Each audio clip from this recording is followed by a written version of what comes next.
Hi viewers, എല്ലാവർക്കും നമസ്കാരം. Flowers and fruits വേൾഡിൻ്റെ പുതിയൊരു എപ്പിസോഡിലേക്ക് എല്ലാവർക്കും സ്വാഗതം. ഇന്ന് നമ്മൾ പരിചയപ്പെടാൻ പോകുന്നത് ഒരു ഫ്ലവർ ആണ് കേട്ടോ. ഒരു ഫ്ലവർ പ്ലാന്റ് ആണെന്ന് പരിചയപ്പെടാൻ പോകുന്നത്. അലോഷ്യ വിർഗറ്റ എന്ന് പറയുന്ന ഒരു പ്ലാന്റ് ആണ് നമ്മൾ പരിചയപ്പെടുന്നത്. സ്വീറ്റ് ആൽമണ്ട് വെർബന എന്നും സ്വീറ്റ് ആൽമണ്ട് ബുഷ് എന്നും അറിയപ്പെടുന്ന ഒരു പ്ലാന്റ് ആണ് ഈ അലോഷ്യ വിർഗറ്റ എന്ന് പറയുന്നത്. ആളൊരു അർജൻറ്റീനക്കാരിയാണ് കേട്ടോ, നമ്മുടെ നാട്ടുകാരിയല്ല. ഇതിൻ്റെ ഒരു സ്മെല്ലെന്ന് പറയുന്നത് ഒരു ആൽമണ്ട് സ്മെല്ലാണ്. ഭയങ്കര ഫ്രാഗ്രൻസ് ആണ്, നല്ല സ്മെല്ലുള്ള ഒരു ഫ്ലവറാണ് ഇതിൻ്റെ. ഇതൊരു ഷബ്ബ് പ്ലാന്റ് ആണ്, അല്ലാതെ വൈനല്ല, ഷബ്ബ് പ്ലാന്റ് ആണ്. നമ്മൾ ഈ സാധാരണ ലാൻഡ്സ്കേപ്പിങ്ങിന്, അതുപോലെ നല്ല ഭംഗിയിൽ ഇങ്ങനെ ഒരു ഗാർഡൻ അറേഞ്ച് ചെയ്തെടുക്കുക, ബട്ടർഫ്ലൈസിനെ ആകർഷിക്കാനൊക്കെ പറ്റിയ ഒരു പ്ലാന്റ് ആണ് കേട്ടോ ഈ അലോഷ്യ വിർഗറ്റ എന്ന് പറയുന്ന പ്ലാന്റ്. സ്മെല്ലാണ് ഇതിൻ്റെ ഏറ്റവും ഹൈലൈറ്റ് എന്ന് പറയുന്നത്. നല്ല സ്മെല്ലുള്ള ഒരു പ്ലാന്റ് ആണ്. അതുപോലെ തന്നെ ഇതിൻ്റെ ലാൻഡ്സ്കേപ്പിങ്ങിന് ഒത്തിരി പേര് ഉപയോഗിക്കുന്നത്, നമ്മുടെ ഈ ലെൻറ്റാനയൊക്കെ പോലെ നമുക്ക് സെറ്റ് ചെയ്ത് നിർത്താൻ പറ്റുന്ന നല്ലൊരു പ്ലാന്റാണ് ഈ അലോഷ്യ വിർഗറ്റ എന്ന് പറയുന്നത്. ഇനി ഇതിൻ്റെ കെയറിങ്ങിനെ കുറിച്ച് പറയുകയാണെന്നുണ്ടെങ്കിൽ ഫുൾ സൺലൈറ്റ് ആവശ്യമാണ്. കാരണം ഫ്ലവറിങ് പ്ലാന്റ് ആയതുകൊണ്ട് തന്നെ സൺലൈറ്റ് എത്രത്തോളം കിട്ടാമോ അത്രത്തോളം ആവശ്യമായിട്ടുള്ളൊരു പ്ലാന്റ് ആണിത്. അപ്പോൾ നമുക്ക് സൺലൈറ്റ് എത്ര കൂടുതൽ കിട്ടുന്നോ അതിനനുസരിച്ച് നന്നായിട്ട് ഫ്ലവർ ചെയ്യുകയും ചെയ്യും. പിന്നെ വാട്ടറിങ് എന്ന് പറയുന്നത് റെഗുലർ വാട്ടറിങ് ആണ്. എന്നാൽ വെള്ളം കെട്ടി നിൽക്കുന്ന രീതിയിലാവരുത്, വെള്ളം വാർന്നു പോകണം. പക്ഷെ എന്നും നമ്മൾ ഡെയിലി ചെയ്യണം.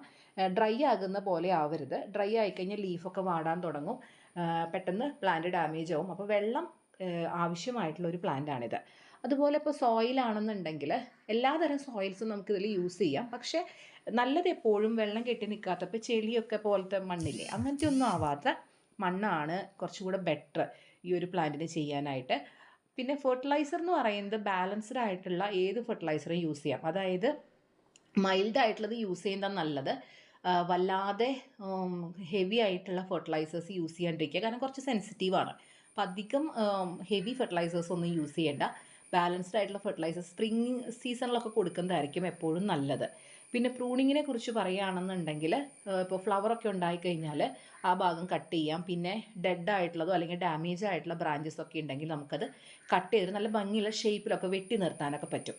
പിന്നെ എന്താണെന്ന് വെച്ചാൽ മഴയുള്ള സമയത്ത് പ്രത്യേകമായിട്ട് കെയർ കൊടുക്കണം. അതായത് ഈ വെള്ളം കെട്ടി നിന്നിട്ട് റൂട്ട്സൊക്കെ ഡാമേജ് ആയി പോകാനായിട്ട് ചാൻസ് കൂടുതലാണ്. അപ്പോൾ അതുകൊണ്ട് തന്നെ മഴയുള്ള സമയത്ത് നമ്മൾ വെള്ളം, അതായത് അധികം വെള്ളം കെട്ടി നിൽക്കാൻ പറ്റാത്ത രീതിയിൽ എടുത്ത് മാറ്റി വയ്ക്കാനായിട്ട് ശ്രമിക്കുക. മഴയത്ത് വയ്ക്കാതിരിക്കാനായിട്ട് ശ്രമിക്കുക.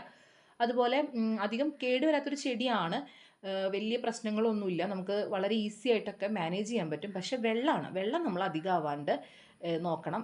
വെള്ളം അധികമായി കഴിഞ്ഞാൽ ഫംഗൽ ഇൻഫെക്ഷൻസ് വരാൻ തുടങ്ങും, അതിൻ്റെ റൂട്ട് ഡാമേജ് ഒക്കെ ആകാനായിട്ട് തുടങ്ങും. അപ്പോൾ അതൊന്ന് ശ്രദ്ധിക്കാം. പിന്നെ എന്താ വെച്ചാൽ നമുക്ക് പുതിയ തൈകളൊക്കെ ഉണ്ടാക്കണം എന്നുണ്ടെങ്കിൽ കട്ടിങ്സിലൂടെ ഉണ്ടാക്കിയെടുക്കാൻ പറ്റുന്നതാണ് പുതിയ തൈകളൊക്കെ.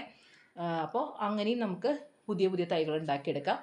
പിന്നെ ഓവറോളായിട്ട് പറയാനുള്ള എന്താ വെച്ചാൽ ആവശ്യത്തിന് സൂര്യപ്രകാശവും വെള്ളവും, അതുപോലെ ഒക്കേഷണൽ ആയിട്ടുള്ള ഫെർട്ടിലൈസർ കൊടുക്കുക. അതുപോലെ പെസ്റ്റ് ഡിസീസൊക്കെ വരാതെ നമ്മൾ നോക്കി കഴിഞ്ഞാൽ ഗാർഡനിൽ വെക്കാൻ പറ്റിയ വളരെ സുന്ദരിയായിട്ടുള്ളൊരു ചെടിയാണ് കേട്ടോ ഈ അലോഷ്യ വിർഗറ്റ എന്ന് പറയുന്നത്.